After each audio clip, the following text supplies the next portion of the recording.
ഞാൻ 2 തവണ അലക്സാണ്ടറെ അന്വേഷിച്ചു വന്നിരുന്നു.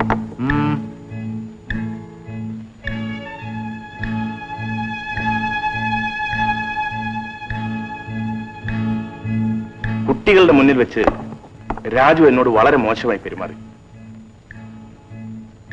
ഓ,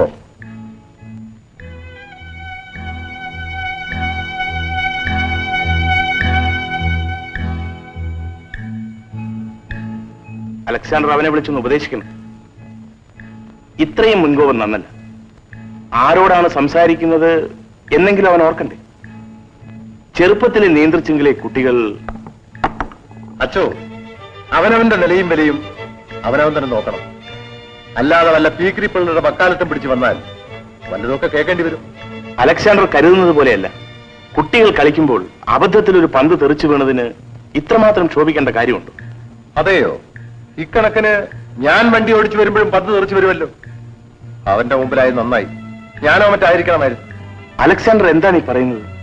അച്ഛൻ പോയി വല്ല കുർബാന പടത്തിനെ കണക്ക് നോക്കും. വലിയ ആനക്കരിയിട്ട് വന്നിരിക്കും. വെറുതെ മൂടുകളയല്ലേ. കോൺസെൻട്രേഷൻ പോകും.